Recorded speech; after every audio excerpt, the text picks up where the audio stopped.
మనం చేయగలుగుతాం.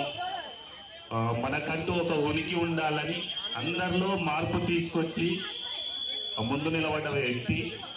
వాస్తవానికి కొన్ని విషయాలు నాకు తెలిసి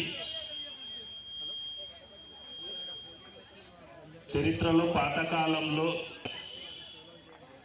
మత మార్పిడులు జరిగి వేరే కులంలోకి పోతుంటే అది కరెక్ట్ కాదు. మన పిల్లలు మనం ఐక్యమత్యంతో ఉండాలి. మనం పోరాడితే ఏదైనా వస్తుంది, మనం చేయగలుగుతాం. అందరినీ ఐక్యమత్యంతో తీసుకొచ్చిన దేవుడు. వాస్తవానికి మీరు నమ్మరు కానీ నేను ఈ కౌడిపల్లి ఏరియాలో ఎస్ఐ ఉన్నప్పుడు 100 తాండాలు ఉంటుండే. ప్రేమ అనేది ఎట్లుంటుందంటే నిజంగా ఎస్టీలది 100 తాండాలంటే మామూలు విషయం కాదు. పొద్దున్న లేస్తే వాళ్ళతోటి తిరిగేది.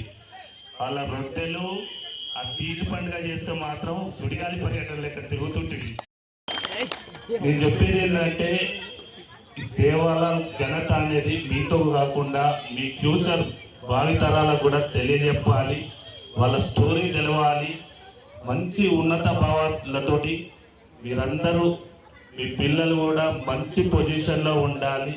సింపుల్గా చెప్పాలంటే కష్టపడే తత్వం, ఓర్పు, సహనం, ఎదుటలకు రెస్పెక్ట్ ఇచ్చే గౌరవం, మన పని మనం చేసుకోవడం, మనం ఏ పని చేసినా ఇతరులకు ఇబ్బంది కలగకుండా ఉండడం అనేది సేవలాల్ చెప్పాడు. వాస్తవానికి నాకు తెలిసినంత వరకు ద గ్రేట్ పర్సన్.